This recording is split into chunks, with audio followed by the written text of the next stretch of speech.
ರಕ್ಕಸಾಪುರದೋಳ್ crime rate ಕಮ್ಮಿ ಇದ್ದಂತ and ಮೂಢನಂಬಿಕೆನೆ ತುಂಬಿಕೊಂಡಿದ್ದಂತ ಊರಿಗೆ ಯಾವಾಗ್ಲೂ ಡ್ರಿಂಕ್ಸ್ ಮಾಡ್ತಾ ಇದ್ದಂತ ಶಿವ ಅನ್ನೋ ಪೊಲೀಸ್ ಆಫೀಸರ್ ಟ್ರಾನ್ಸ್ಫರ್ ಆಗಿ ಬಂದಾಗ ಅಲ್ಲಿ ಶುರು ಆಗುವಂತ ಸರಣಿ ಕೊಲೆನ ಮಾಡ್ತಾ ಇರೋದು ಯಾರು ಅಂಡ್ ಅದನ್ನ ಹೇಗ್ ಫೈಂಡ್ ಔಟ್ ಮಾಡ್ತಾರೆ ಅಂಡ್ ರಾಜ್ ಬಿ ಶೆಟ್ಟಿ ಅವರ ಕ್ಯಾರೆಕ್ಟರ್ ಯಾಕೆ ಹೀಗಿದೆ ಅಂತ ತಿಳ್ಕೊಳ್ಳೋದಕ್ಕೆ ನೀವು ಈ ಸಿನಿಮಾ ನೋಡ್ಬೇಕು. ಅಂಡ್ ಇದರಲ್ಲಿ ನನ್ಗೆ ಏನೇನು ಇಂಟ್ರೆಸ್ಟಿಂಗ್ ಆಗಿದೆ, ಯಾವ್ದು ವರ್ಕೌಟ್ ಆಗಿದೆ, ವಿಲ್ಲನ್ ಯಾರು ಎಲ್ಲಾನು ಮಾತಾಡೋಣ. ಅದಕ್ಕೂ ಮುಂಚೆ ನೀವು ಇನ್ನೂ ನನ್ನ ಚಾನಲ್ಗೆ ಸಬ್ಸ್ಕ್ರೈಬ್ ಆಗಿಲ್ಲ ಅಂದ್ರೆ ಇವಾಗಲೇ ಸಬ್ಸ್ಕ್ರೈಬ್ ಆಗಿ, ಹಾಗೆ ಒಂದು ಲೈಕ್ ಕೊಡಿ. ಯಾವಾಗಲೂ ಒಂದೊಳ್ಳೆ ಕಾಮಿಡಿ ಫಿಲಮ್ ಮಾಡ್ತಾ ಇದ್ದಂಥ ರಾಜ್ ಬಿ ಶೆಟ್ಟಿ ಅವರು ಈ ಸಲ ರವಿ ಸಾರಂಗ್ ಅವರ ಡೈರೆಕ್ಷನ್ ಅಲ್ಲಿ ಒಬ್ಬ ಖಡಕ್ ಪೊಲೀಸ್ ಆಫೀಸರ್ ಆಗಿ ಕಾಣಿಸ್ಕೊಳ್ತಿದ್ದಾರೆ. ಅದು ಚೆನ್ನಾಗಿ ವರ್ಕೌಟ್ ಆಗಿದೆ ಕೂಡ. ಇನ್ನು ಈ ಫಿಲಮ್ನ ಪಾಸಿಟಿವ್ ಅಂತ ಬಂದ್ರೆ, ಈ ಫಿಲಮ್ ಆಡಿಯನ್ಸ್ನ ತುಂಬಾ ಎಂಗೇಜಿಂಗ್ ಆಗಿಡುತ್ತೆ, ಎಲ್ಲೂ ಕೂಡ ಔಟ್ ಆಫ್ ದ ಟ್ರ್ಯಾಕ್ ಹೋಗಲ್ಲ. ಫಸ್ಟ್ ಆಫ್ ಸ್ಟಾರ್ಟಿಂಗ್ ಅಲ್ಲಿ ಥ್ರಿಲ್ಲರ್ನ ಸೆಟಪ್ ಮಾಡೋದಕ್ಕೆ ಸ್ವಲ್ಪ ಟೈಮ್ ತಗೊಂಡಿದ್ದಾರೆ, ಆದ್ರೆ ಫಿಲಮ್ನ ಕಾಮಿಡಿ ಅದನ್ನ ಗ್ರಿಪ್ ಮಾಡುತ್ತೆ. ಇನ್ನು ಫಿಲಮ್ನ ಹಾರ್ಟ್ ಆಗಿರೋ ಥ್ರಿಲ್ಲರ್ ಸಸ್ಪೆನ್ಸ್ ಇಲ್ಲಿ ತುಂಬಾ ಚೆನ್ನಾಗಿ ಬಂದಿದೆ.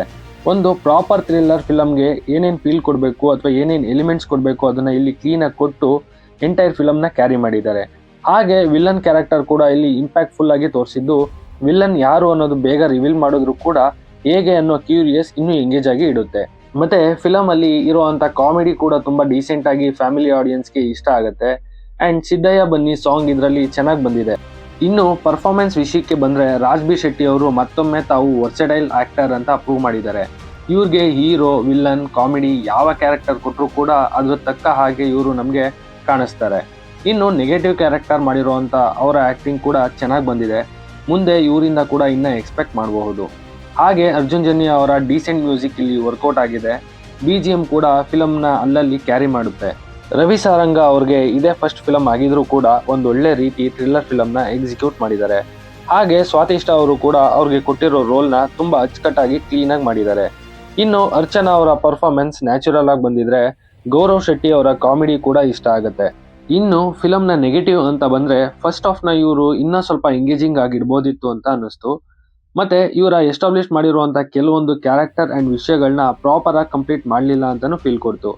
ಹಾಗೆ ರವಿ ವರ್ಮಾ ಅವರು ಇರೋದ್ರಿಂದ ಇನ್ನೂ ಆಕ್ಷನ್ ಅಂಡ್ ಚೇಸ್ ನ ಇಂಪ್ರೂವೈಸ್ ಮಾಡ್ಬೋದಿತ್ತೇನೋ ಅನ್ನೋ ಫೀಲ್ ಕೊಡ್ತು. ಈ ಸಣ್ಣ ಸಣ್ಣ ಫೀಲ್ ಬಿಟ್ರೆ ದೊಡ್ಡ ನೆಗೆಟಿವ್ ಇದರಲ್ಲಿ ಇಲ್ಲ ಅಂತಾನೆ ಹೇಳ್ಬೋದು. ಫೈನಲಿ ನನ್ನ ಕೇಳಿದ್ರೆ ಇದೊಂದು ಡೀಸೆಂಟ್ ಥ್ರಿಲ್ಲರ್ ಸಿನಿಮಾ ಆಗಿದೆ. ತುಂಬಾ ಟೈಮ್ ಆದ್ಮೇಲೆ ಒಂದೊಳ್ಳೆ ಥ್ರಿಲ್ಲರ್ ಫಿಲಮ್ ಕನ್ನಡದಲ್ಲಿ ಬಂದಿದ್ದು.